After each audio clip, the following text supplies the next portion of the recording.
The navy sports jacket, hung up neatly on a hanger and protected with a plastic covering, was resting on the hook of the back door when I saw it in my father's car.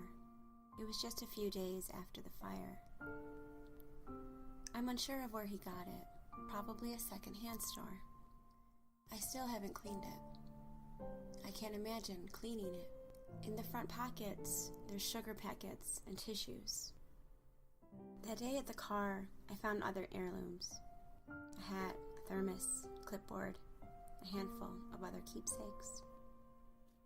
Smelling the jacket, the reality of what had happened had sliced the core of me. He could never wear this jacket again. His arms would never go through these sleeves again. If there hadn't been a fire, if his face didn't need to be identified, and there wasn't a process to legally identify him, and there had been a funeral, I may have asked the funeral director to have Dad wear this jacket. I can imagine him peacefully wearing it, how sharp he'd look in it. I might have asked that the sugar packets and tissues stayed right where they were. He had been cremated before I arrived at his car. I had decided that it would be best. When I think of my father alive, I imagine him wearing this jacket and walking towards me or walking away. I think about him getting ready for the day. At his home, the sun not even up yet. There might be some frost on the window. There's a lot that I wish I could have said. There was more, I'm sure, that he had wanted to tell me. I learned that he had diabetes after he died. It wasn't something that he told me about openly and talked about with me. About a year before he died, he was diagnosed with diabetes. And I studied these health reports. The report shares that Dad had visited the medical center complaining of fatigue. He was referred for a diabetic eye exam. He was made aware of foot care and dietary modifications.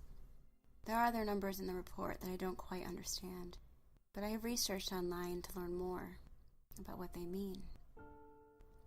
From Dad's home, he'd walk up a slight incline to the upper driveway.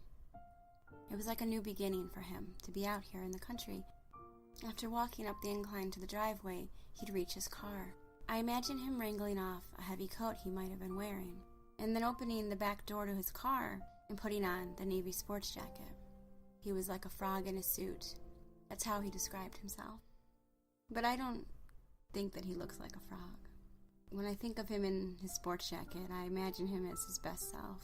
I imagine all the things ahead for him. I imagine there's new energy all around him when he's wearing his sports jacket, and he looks years younger. I imagine him adjusting the collar on the jacket and buttoning the buttons. I imagine if I was with him, he'd push aside all of his scattered mail and notice his reminders receipts that are on the passenger seat. He'd apologize about the mess. I'd say it wasn't a big deal, and I'd hold his clipboard in my lap. I would tell him I was glad to be his daughter. I'd put my hand on his shoulder. Even though I didn't visit, call him back quickly. I had cared. I would tell him I was so thankful to know him, and that I thought he was a wonderful person. The sports jacket has the expectations of a better day, that it was possible to stand tall and weather the hopelessness of the long journeys in life. It would always be there when he walked up to his car each day. I now look at it and I see him. He's giving me a kooky smile or a little joke.